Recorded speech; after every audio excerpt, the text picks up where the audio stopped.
And we're thrilled to have you all at this second annual, and let's make it annual, White House Summit on Next Generation High Schools. I'm pleased to kick things off by welcoming to the stage my boss, Roberto Rodriguez, Deputy Assistant to the President for Education.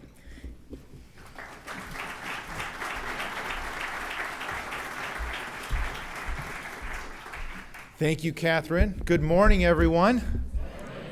It's my distinct pleasure to welcome you here to the White House and to the second White House Summit on Next Generation High Schools. It's wonderful to see you all this morning. I hope everybody got a big cup of coffee and is ready to get to work today. Among the many domestic issues before the president today, education remains at the top of his priority list. We know that education continues to be the surest rung on the ladder of opportunity up into the middle class. And over the past 7.5 years, our administration has made remarkable progress in really driving greater educational opportunity and improved outcomes across the educational pipeline. From the president's vision to deliver high-quality preschool for each and every one of our youngest learners, to the work to open the doors of higher education for millions more across the country, in service of his goal to lead the world with the highest proportion of college graduates by the end of this decade. We've launched efforts to drive research and development and scale innovation through investing in Innovation Fund. We've launched new efforts to bring high-speed broadband to each and every community and classroom across our country. And we've more than doubled the amount of funding in the Pell Grant to really provide college opportunity for millions more.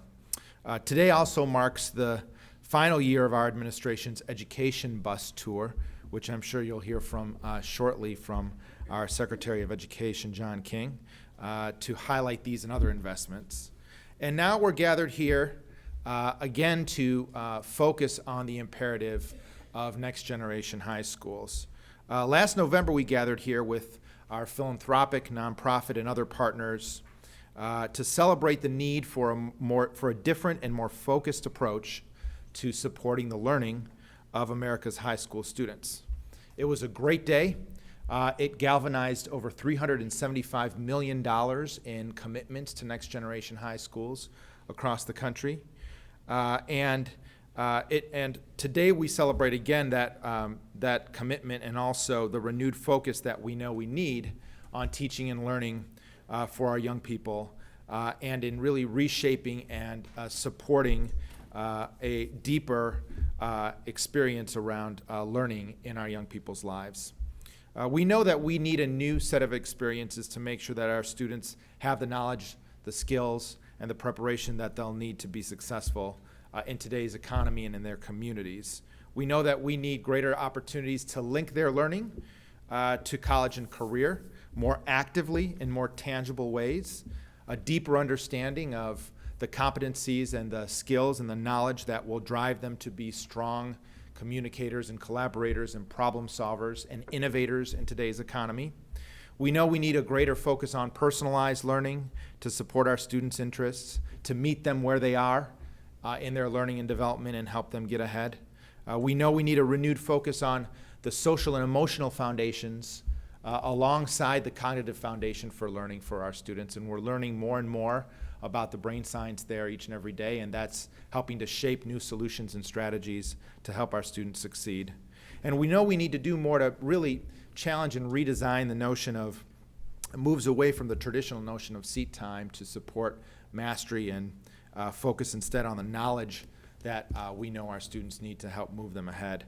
So ultimately, this requires a new national approach and a new national movement to embrace designs and opportunities that will connect our classrooms and learning for our students to the real world, will bridge that learning to hands-on training for college and career. So I'm happy to welcome a number of you back that were with us in November last year. Since that time, we have a new national law, the Every Student Succeeds Act, that has galvanized a new goal of college and career readiness for all students. That's an opportunity that's at the backdrop of today's discussion. We want to welcome a number of new leaders and partners here with us today. You've each asked to be here today because you're leaders in this work. in your respective communities and in your field. We've tried to structure today to share lessons, to share learnings around next generation learning in next generation high schools.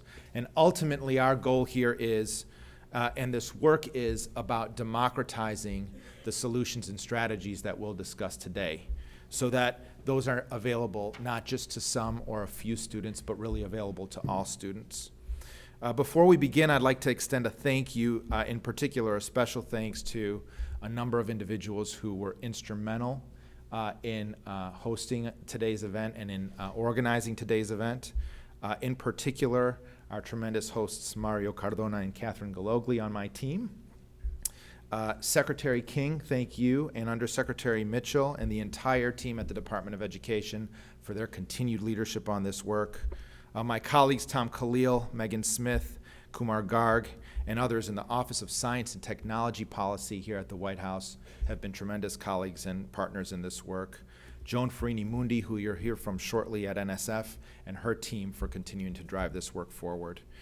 Without further ado, we'll go ahead and get started, and it is my distinct pleasure and honor to welcome our outstanding Secretary of Education, John King, to the podium.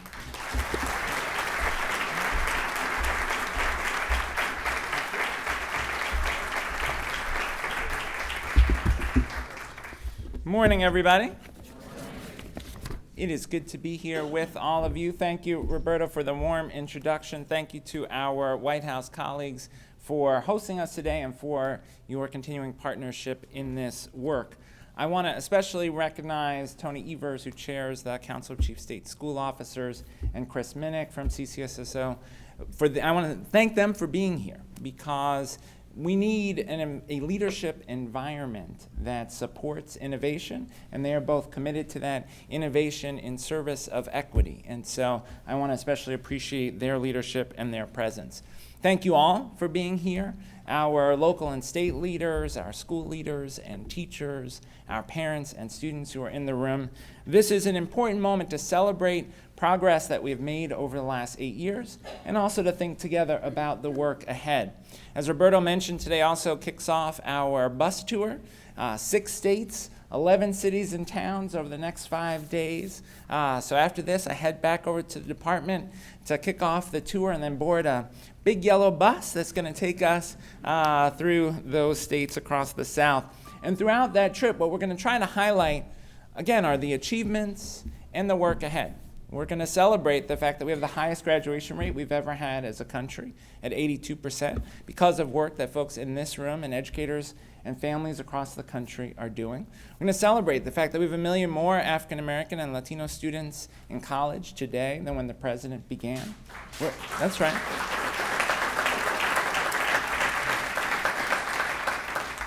We're going to celebrate the fact that we have millions more students who go to schools that now have access to high-speed internet.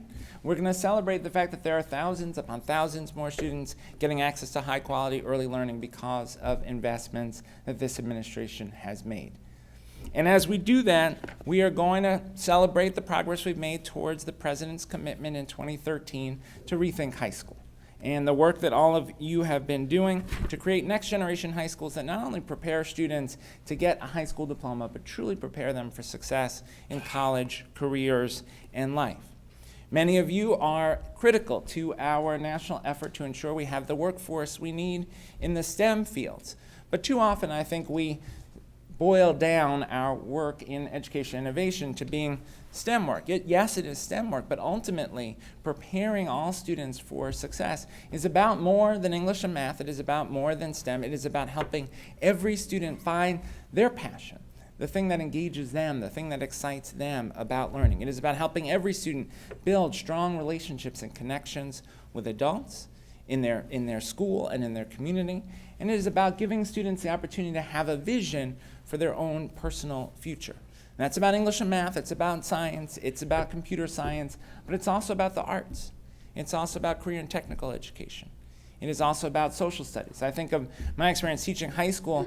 When I was a high school teacher, one of the things that we did was a city project, we called it, a research project that required students to apply what they were learning in social studies to meaningful civic action in the community. Students were engaged in research, but they were also engaged in service projects. You can think of students who worked with the Dudley Street Neighborhood Initiative in Boston, which has been working for years to try to get rid of transfer stations where folks were literally dumping trash in low-income communities and leaving it there, ruining the quality of the air and of the soil throughout the community. DS&I has worked to change that and to build affordable housing, and watching high school kids get engaged in that work and not only get a deeper sense of the need for social justice work, but get a sense of their own ability to impact the future of their community, that was powerful. That's what this work is about. It is about how we engage young people in a vision for their future. And that's what's happening across schools in this room. And as Roberto mentioned, I think we now enter a period where we can have the potential for a state and district environment that is even more conducive to innovation. The Every Student Succeeds Act that the President signed right here in December gives us a new set of tools. It gives states the opportunity to broaden the definition of educational excellence. It gives states the opportunity to rethink some of the prescriptive, ineffective, one-size-fits-all solutions of No Child Left Behind and replace them with efforts to innovate on behalf of equity, just as people in this room are doing. It gives us the chance to build on evidence about what works. The importance of having teachers who are well prepared and well supported. The importance of ensuring that all students have access to rigorous coursework that prepares them for college and careers. The importance of environments that support high expectations and ensure that students just don't get to post-secondary education, but through post-secondary education with the skills they need for success. There are many great examples in this room, and I hope there is an opportunity over this time together to learn from each other, to learn from the example of the Highline Public Schools in Washington State and the work that they've done to raise graduation rates through the strategic investment of Race to the Top dollars. An opportunity to learn from Change the Equation and the work that they are doing in Oakland to match young people with STEM mentors and to ensure that STEM leaders are committing resources to ensure the long-term diversity and success of the STEM workforce. At Change the Equation, they've already put in over 57,000 hours of volunteer time from folks in the STEM fields and look forward in the next year to reaching 112,000 hours of mentoring. That's the kind of work I hope folks will share. I hope folks from Chesterfield County Public Schools will talk about their commitment to ensure equity in STEM access, to focus on achievement gaps for low-income students and students of color. And I hope as the conversation evolves today, you will ask tough questions about how we ensure that the innovation we're engaged in reaches the students who are most at risk and most in need. Despite our progress, we know we face substantial achievement gaps for our students of color, our low-income students, our English learners. We know that in too many school communities, students who are homeless or in foster care are invisible. We know that in too many places, students leave high school thinking they have a high school diploma that will be a ticket to college and career success, only to find that they get to college and are told to go down the hall to the remedial class, which is a euphemism for high school. In too many places, we know that our students of color don't have access to rigorous advanced coursework. Our civil rights data collection data show that in too many places, students who attend schools that serve large numbers of African American and Latino students aren't just less likely to have AP classes and international baccalaureate classes, they're less likely to have access to calculus and physics and algebra 2. And so I hope today's conversation will be grounded in the work that we need to do to ensure equitable opportunities. I hope today's conversation will confront the painful truth that there are 1.6 million students in this country who go to school every day in a school that has a sworn law enforcement officer and no school counselor. I hope today's conversation will grapple with the reality that over the last few decades, we've actually seen our country backtrack on the goal of diverse schools. We see places around the country that are more segregated by race and class today than they were 10 or 20 years ago. When we think about innovative high schools that create unique opportunities for students academically, we also need to create opportunities for students to learn across divisions of race and class. I hope that will inform today's discussion. I hope today's discussion will grapple with the reality that although today a majority of the students in our public schools are students of color, only 18% of our teachers are teachers of color. Only 2% of our teachers are African American men. I hope the conversation will ask, how can innovative schools help to build a more diverse pipeline of teachers that is prepared to support students' academic success? So I'm excited about this summit and the opportunity to both rethink what students' experience is like in the classroom, but also to challenge ourselves to ensure that schools are truly the engines of equity and opportunity that we intend. Innovative high schools have the opportunity not only to strengthen the long-term success of our economy, but to strengthen the long-term success of our democracy by being places that equip students with the skills they need, but also the opportunities to build the relationships that are the foundation of a strong civic culture. We want to support that work. There are a series of policy briefs that we've developed based on learning from folks in the room that we will make available so that others can learn from your example. There is research evidence that you'll hear about, and Joan and others will talk about that we want to make sure that we lift up about what works in high schools. And as we move forward with the implementation of the Every Student Succeeds Act, we are ever vigilant to the notion that we need more places that are expanding opportunity for kids in the way that many of you are. So I'm grateful for your being here for this summit, but more than that, I'm grateful for the work that you do on behalf of young people in our communities every day. Please continue your efforts. Please redouble your efforts. Please learn from each other. Please expand this room. We ought to have a room twice as large, 3 times as large, 5 times as large over the next few months as we keep bringing people together to say, how can we do better on behalf of our kids and communities? Thank you for your leadership. Thanks for the opportunity to be with you today.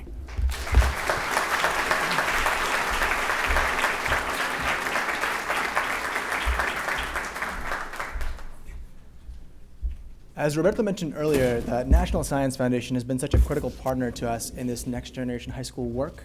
And as evidence of that commitment, last week they had a convening on next generation high schools with a strong focus on STEM. And they gathered together researchers and educators to talk about the different breakout topics that you all will be discussing today. And so it's my pleasure to introduce Joan Free-Mundy, Assistant Director of Education and Human Resources from the National Science Foundation, to share some of the learnings from that convening.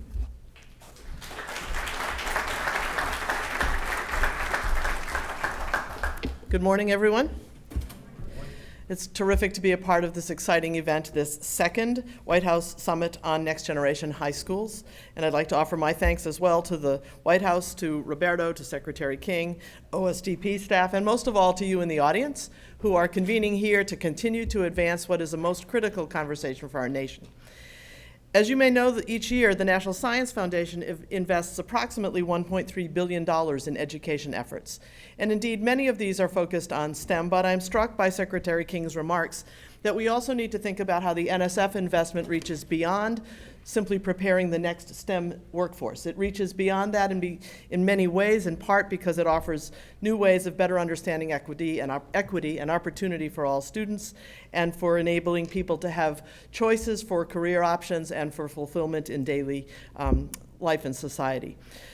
Among the $1.3 billion in education are many investments that are related to new visions for STEM education in the K through 16 arena. But I'd like to note that as a basic science research agency whose main mission is about promoting the progress of science, we also are constantly focused on the future of science, which I think is a consideration to keep in view as we think about next generation high schools. The NSF has just released a set of 10 new big ideas for science that I think offer great promise for helping us as we also think about the future of high school. I'll mention just a couple of these. One of these is about data science, and this is an area where we would expect to be investing seriously going forward. Harnessing data for the 21st century of science and engineering.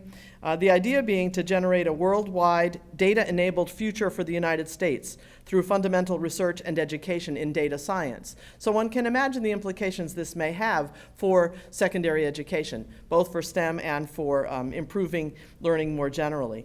A second area that I'd like to mention is work at the human technology frontier, shaping the future. The idea here is that we would be developing and investing in the development of smart technologies and environments to enhance the human experience, and assess the impact of those environments on human behavior and social systems. So again, education can be a central beneficiary as we think about these kinds of broad-ranging investments in science. The other thing that we need to think about, of course, is how the people who will work in that science, who will work in data-rich science fields, who will work in technology-intensive science, how their education will progress, what pathways will be made available to them, and how can that start at the pre-college level. In August 2016, President Obama named 213 K-12 mathematics and science teachers as recipients of the prestigious Presidential Award for Excellence in Mathematics and Science Teaching. As part of the celebrations for those awardees last week, NSF held a forum last Thursday focused on principles of active learning and focused on conversation with these teachers from around the country about better ways that government can support their engagement in promoting active learning. On Friday, we held a forum focused on next generation STEM schools. Similar conversations where we listened to our practitioner colleagues, paired them with researchers, talked about how we can together advance and scale what's known about improvements for STEM education at the high school level. I'd like to just mention a few areas that were central in those discussions and give very quick summaries, thumbnails of what happened. There are many folks in the audience who were participants in those events last week, and they will be here through the day to elaborate. First was our focus on active learning. While this is not a new way of thinking about learning or about designing instruction, it is an area whose potential to engage diverse learners and to promote equity is very strong. And so we're interested at the National Science Foundation not only in understanding different ways that active learning can be best implemented, but also in promoting it through our investments in research. This is an evidence-based way to increase STEM interest, performance, and in retention. So at the meeting last week, Bill Penwell of University of Colorado Boulder focused on a number of evidence-based recommendations, and these were discussed in our breakouts last week. First of all, the importance of anchoring learning in meaningful problems, the notion of using student questions to drive instruction, the notion of having students assist with teaching, and then most importantly, I think, expanding accessible, visible pathways into STEM at the level of the community. A second area that I'll just highlight had to do with personalized learning. Again, a goal that has been in education for some time. We're really beginning to see from research in education the power of digital learning environments to provide targeted diagnostic feedback to students to identify their interests and to help motivate them to explore their interests more fully. NSF has invested in a variety of work, and we can provide summaries of this to you as that goes forward.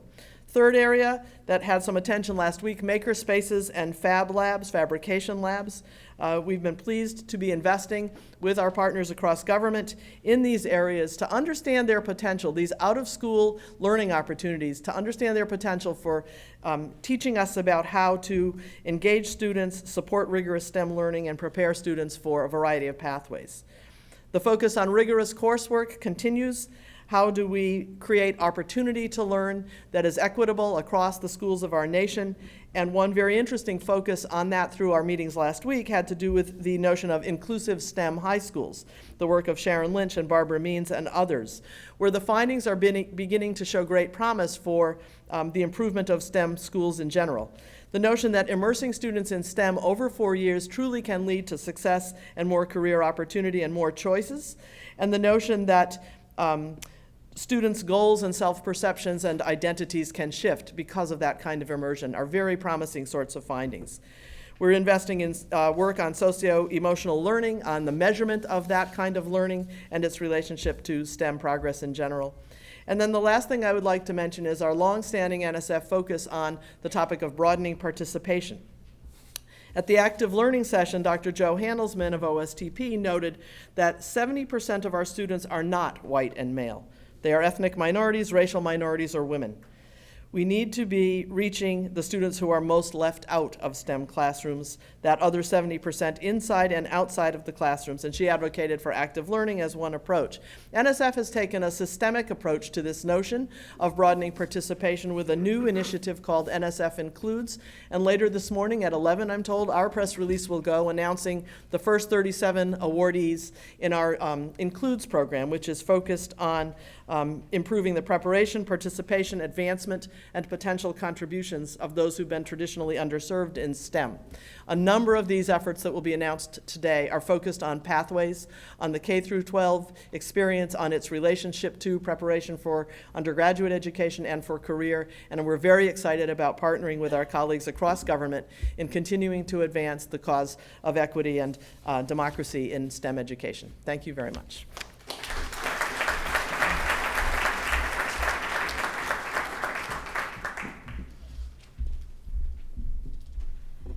Thank you so much, and thank you to the National Science Foundation for their tremendous partnership in this work. Up next, I'm pleased to welcome Chris Minnick, Executive Director of the Council of Chief State School Officers, to the stage. States have been a really important partner in this work, and CCSSO has been a leader in organizing them and making sure that we're excited and aligned about this work together. So thank you, Chris, and welcome to the stage.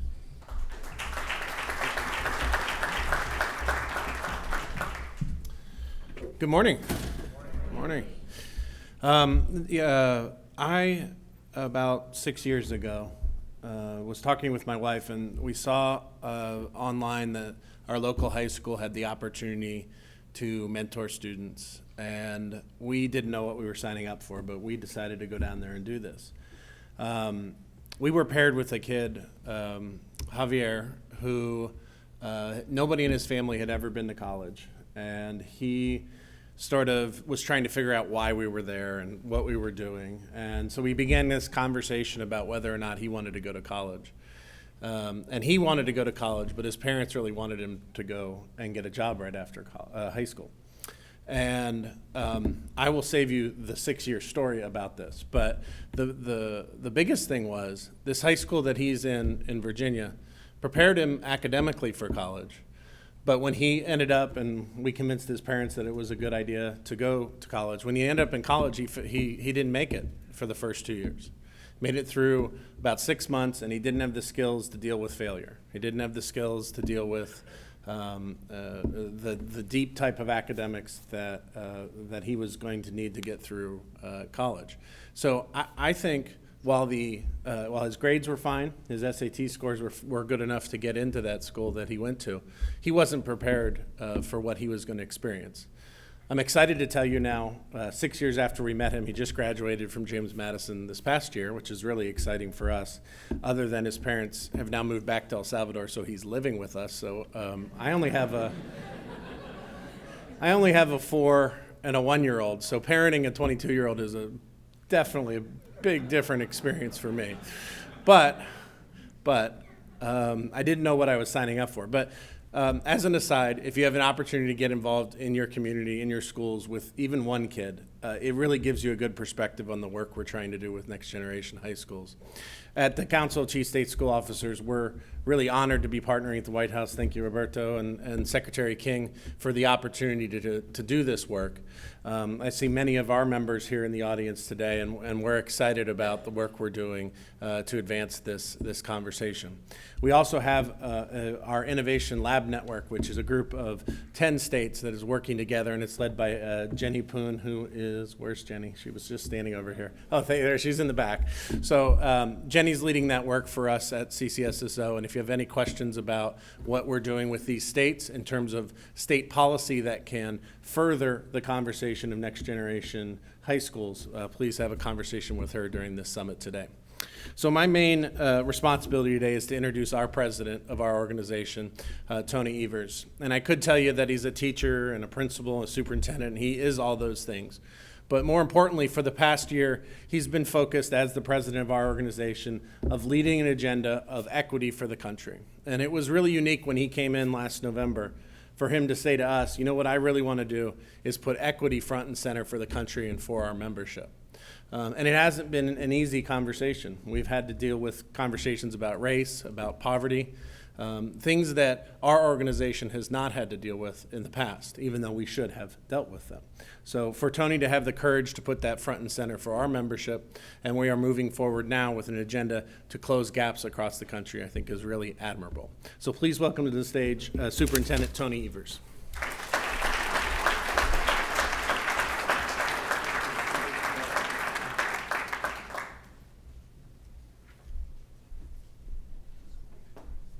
Thanks, Chris. Good morning, everybody. And Chris, I've got a handful of grandkids that you've got some room for them.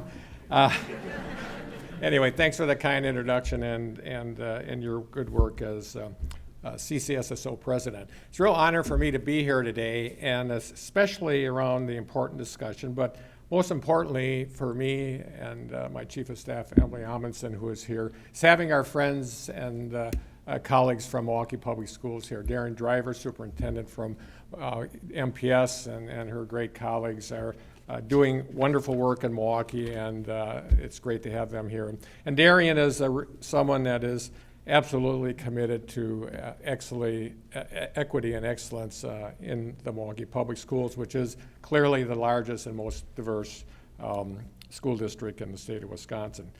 So it's been a while since I've been in high school. I was just trying to figure that out. It's probably 50-some years, I'd say. And you do forget, but I'm really pleased in our state of Wisconsin. You travel across the state, as I do as state superintendent, you see fab labs in school districts that have maybe 300 kids, K through 12, and you have Milwaukee Public Schools, high school taking on agriculture and urban agriculture. And of course, everything in between, we've got personalized learning, we've got dual enrollment options, community schools, and so on. So we feel proud of what we're doing, and I can tell you that Wisconsin has a history of having festivals and farmers markets, and every time I go to one of these events, people will come up to me, strangers, either want to harass me about something, but most of the time they're talking about great things that are going on in their local high schools. And it's clear that the love of learning around those comments and around what's going on in our schools is really contagious. So there's a commonality among all these great schools and great programs. And you know this, and I know there are some actual teachers in the audience, but the excellent educator connecting in meaningful ways, and we've talked about all the speakers all before me, in meaningful ways with students is building relationships, no matter what the type of innovative practice you're proceeding with. And it's the secret sauce in making sure that kids learn at a high level. So I want to share a couple stories with you this morning, and the first one is one that strikes with me as at my core, and Darian's heard it before, so I apologize. But the best part of my job is getting into classrooms and getting out of the political realm. And this one story I have, it really gets at me, is because it really epitomizes what a love for learning actually looks like. And I see this all the time, but this one stands out. This spring I was on a visit to Milwaukee, and it was a school that focused on fine arts, and that's not necessarily my wheelhouse. And it's a different type of school where students have the opportunity to infuse the arts into all their academic learning. And so I don't get into many schools that focus on fine arts or even regular art classrooms. So when I do, I spend a lot of time interacting with kids so I can understand what's going on in that classroom. And in this particular trip, I spotted a young lady with really, really red hair. And when I say red, I mean it was red enough that I wanted to walk over and talk to her about what she was doing. Her name was Leslie. She came to the United States at the age of 5. She is an immigrant, I will say. And she navigated me through her portfolio and explained how her art kind of followed the journey of her life, the good times and the bad times. And she talked about the role her teachers played in her success. And she explained how over time the art, the way she looked at art grew. And needless to say, I was really impressed. And then she shared with me that she, as a senior, had secured over $90,000 in scholarships to attend a 4-year university in the state of Wisconsin, in the city of Milwaukee. And she was so confident in her description of what she'd learned that I felt I could push her a little bit. And I hope she wasn't offended when I asked her this question. I hope I didn't ask her this way. But I asked, what in the world are you going to do with an art degree, Leslie? And she smiled and she told me she's not going to become an artist. She's going to become a biologist. And what she learned, she told me this, what she learned as an artist, as a skilled artist, was things like perseverance, illustration, precision, determination, grit, all those things that we don't want to recognize, but those things translate perfectly to the study of biology. And frankly, Leslie had been prepared in that school to persevere in any field with those particular skills. So while we talk about innovation, I believe one of the constants in this equation is the determination of all our educators to make sure that they support kids like Leslie. So across the state of Wisconsin, I find that there's 60,000 people that are in our public school classrooms that give their hearts and souls to kids, work on those relationships every day, in and out. So I believe we can and should be able to provide the same high school experience as Leslie has received for all kids in the United States. But we have to commit ourselves to an honest conversation around equity of opportunity, access to those relationships that Leslie got. And I'll give you an example of where I go crossways with this particular issue. It's people went crossways with me. We have a number of districts in the state that do real well in the area of personalized learning, all across the state, and they work hard, especially in southeast Wisconsin, more of our urban area. And in this past year, we gathered with a group of people from across the country to talk about personalized learning. And one of the discussions that sprung up around the group was around equity and why more students of color or disadvantaged students were not involved in personalized learning. And the discussion lingered a long time around the issue of the question, is personalized learning for every single kid? And I have to tell you that in this particular conversation, not everybody said yes. This is extraordinary. I thought about this all the way home and many times since. I know each person in that discussion cared about kids, cared about all kids, but that story sticks with me as an example of the deep thinking that the Secretary of Education just talked about and others have talked about, that we have to look at the nexus of innovation and equity, and they can't be separate conversations. And if we don't take a look at this nexus, achievement gaps won't shrink. They're going to be bigger. And I can tell you as a moral conundrum, we have to do that work now, and today's opportunities to do that work is really important. So I'm confident with our collaboration and time together, we can find ways to ignite that contagious thinking around innovation and equity that will lead to all kids achieving at higher levels. I want to say we have great partners with CCSSO. I know they're committed to equity, not only because of my work around that as president, but the work of all the Chief Chase school officers.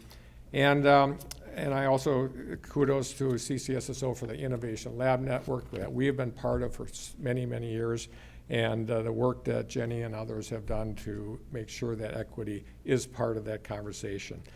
So thanks very much for your conversation that you're going to have today. I had an opportunity to meet with a good group of our philanthropists last evening, and I was so pleased with the work that they're doing, thinking through this issue of innovation, making sure that innovation is for all kids in the United States. So thank you very much, and enjoy the conference.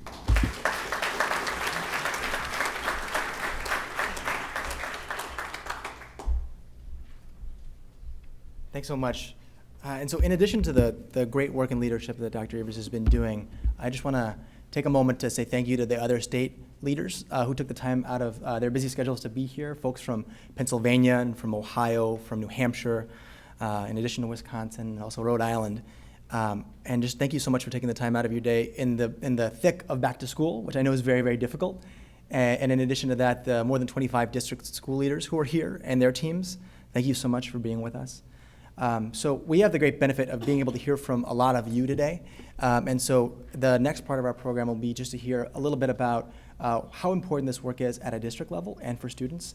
And so it's my pleasure to call up Susan Enfield to talk a little bit about some of the work that she's leading in Highline and to share some of the learnings there and the work that they're leading. Thank you so much.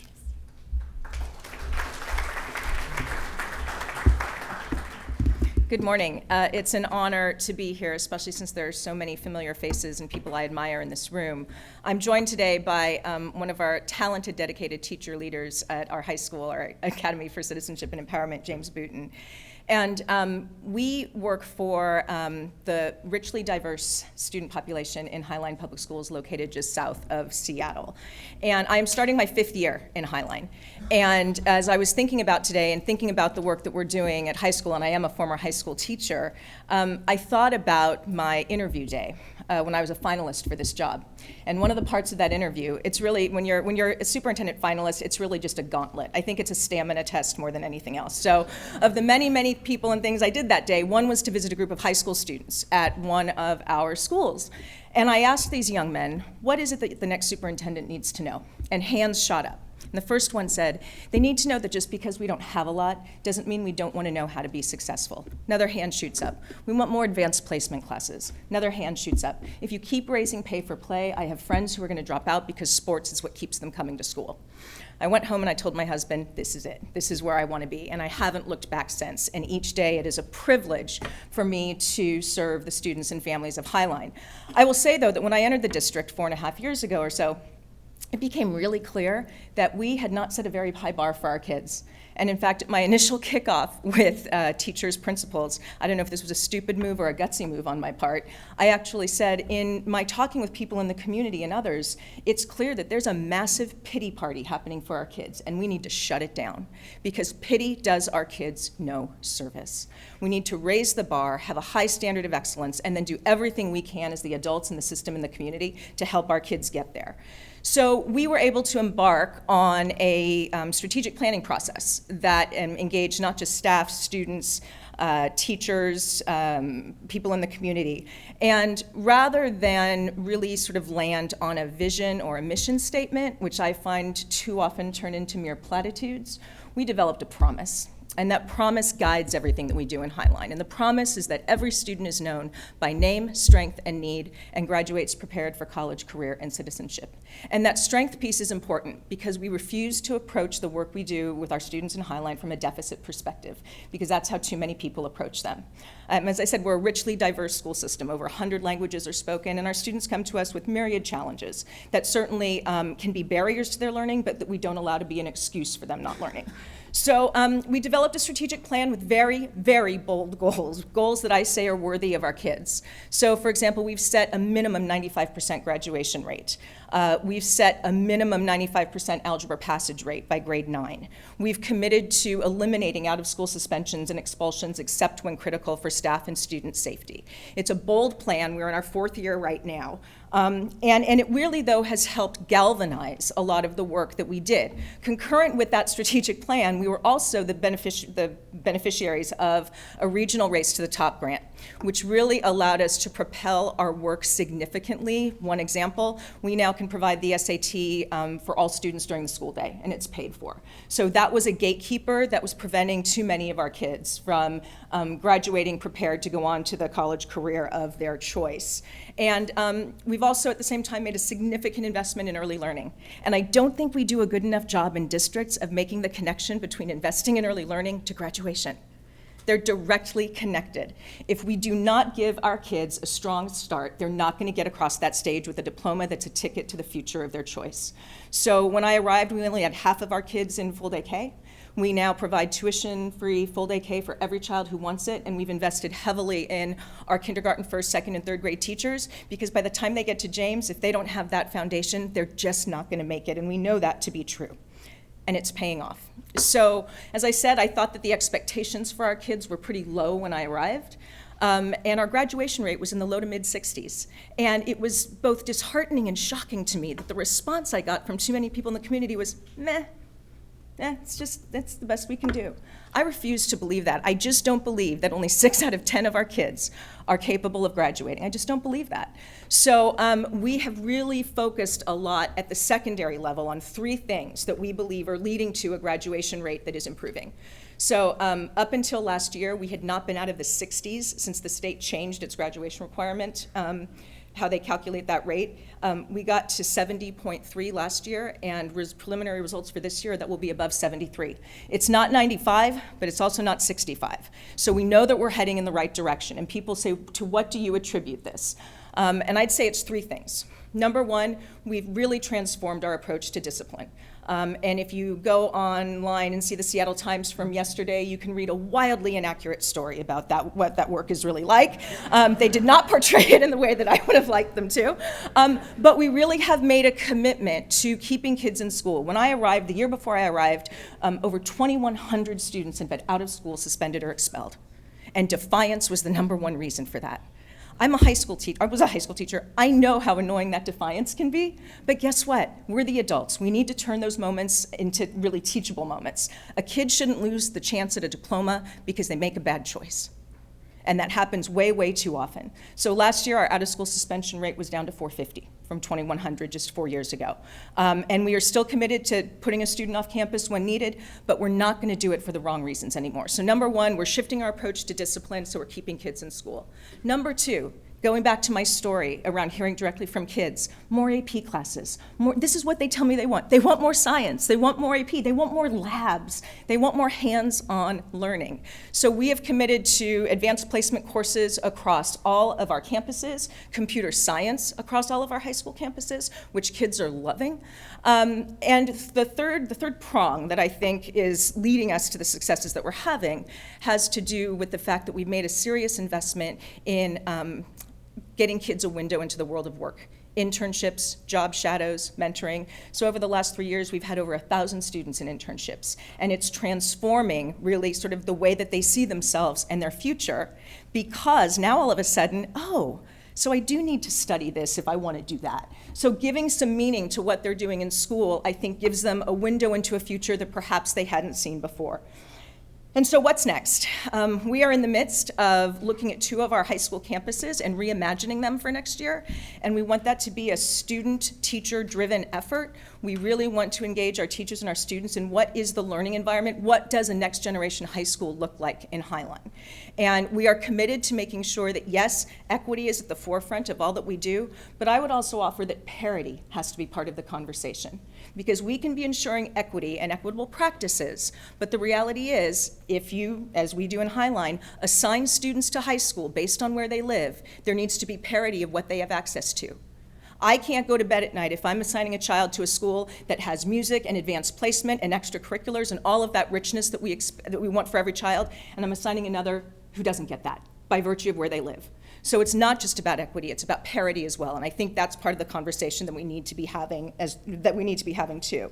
But at the end of the day, it's not about strategy, it's not about strategic plans, it's not about program, policy, practice, it's about people. And so what we're really trying to do is build relationships between central office and schools, between adults within schools, and between adults and kids within schools. Because at the end of the day, it's the positive adult connection that's going to potentially save one of our high school kids from going down the wrong path. And it's the people in our schools that make that happen, and I am proud to work with the best in Highline.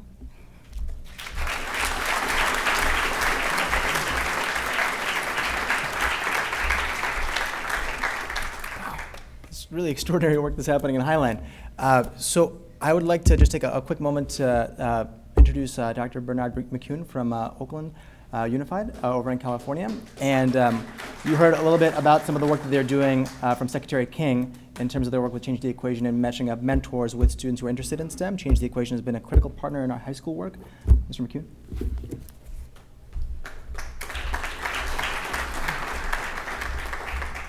So, good morning. I want to wow, this is like a classroom.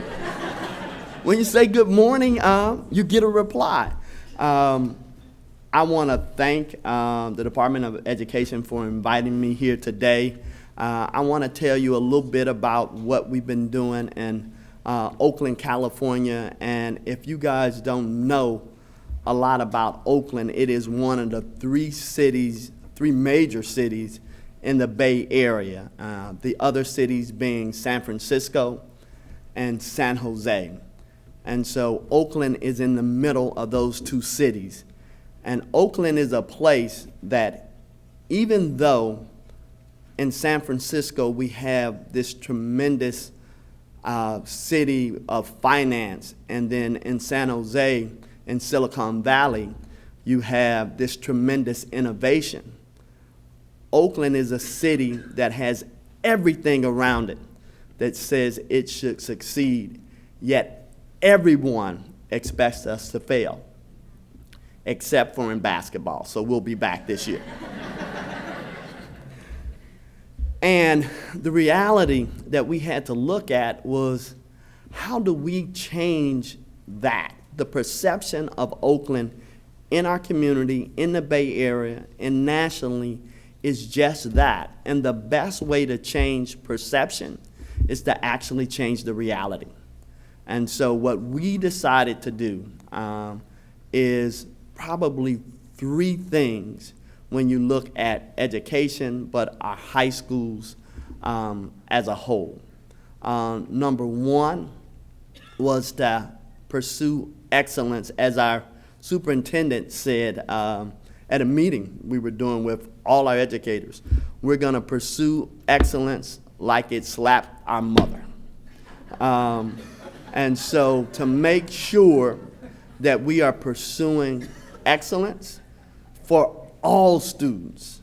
And so the way that we decided to do that with high schools is through linked learning.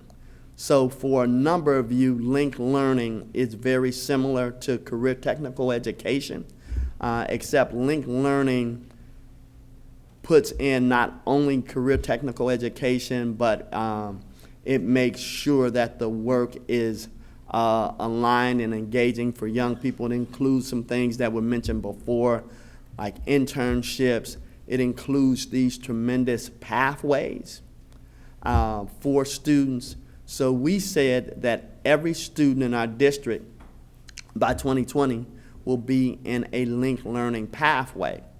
Now, the reason we did that is that we had data to show that students who were involved in linked learning pathways graduate from high school at a higher level, and then they enter and graduate from college at higher levels. So one of the huge bets we made was on linked learning. Now, this was something for some parents who understand, and just the community as a whole. Some people, when they think of linked learning or career technical education, it's also one of the things that they say, well, that's not for my child. Where our linked learning pathways, when we put a student into a law and public safety pathway, the expectation is that student will be prepared to become an attorney, a judge, and everything in between. So there are multiple on-ramps, on and off-ramps for students. We have done the same thing when we built health pathways. And doing this, we have made sure that there was a connection with our community and our industry, because education is not just the district's problem or something great outcomes for the district to solve. It is a whole city and community effort.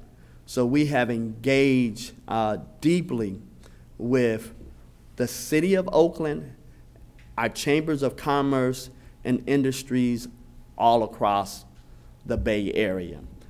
So much to the tune that we created what is called the Oakland Promise.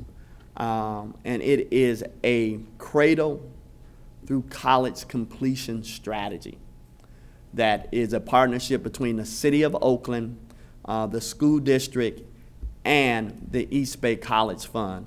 We launched that effort in January of this year, the end of January, and we raised about $25 million towards that effort.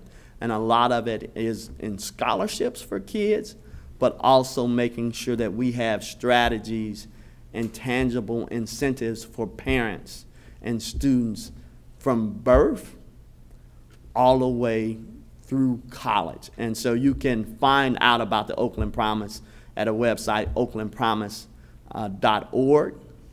In terms of some of the other strategies, when I said pursue excellence, not just for our students, but for our staffs.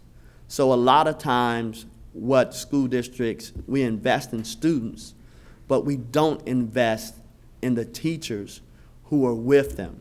So we've expanded professional development for our teachers because we want to be able to support them and hold them accountable. If you don't provide the support, then the accountability is actually a futile effort. One of the other things that we've done is to really increase the rigor, and that is by providing more AP courses, but we've also doubled down on dual enrollment. We have increased the number of students who participate in dual enrollment by 300% since last year. Our goal is that every student in 2020 who graduates from the Oakland Unified School District will have at least a year's worth of college credit through dual enrollment or advanced placement courses. So those have been the huge investments that we've done in our system, as well as when you talk about rigor, we have increased the number of students who are taking computer science courses by 400% since 2 years ago, and then with the goal is that all our students will have a computer science course by next year, and that is actually kindergarten through 12th grade. And so when I talk about this being a project just not for the district, what I would implore all of you to do is to involve partners. Now, I talked about the Oakland Promise and the $25 million to date we have raised for that. But because of this strategy on excellence, we've gotten corporate communities to invest. For instance, the Intel Corporation awarded us $5 million to build pathways in computer science and engineering at 2 of our high schools. The citizens of Oakland involve your community because they want to be a part of it. They passed a parcel tax that gives the district $12 million a year for the next 10 years with a focus on college and career readiness. And in that parcel tax, we have stipulated that 90% of those dollars go directly to schools on a per pupil basis so that we can have innovation as we look at college and career readiness.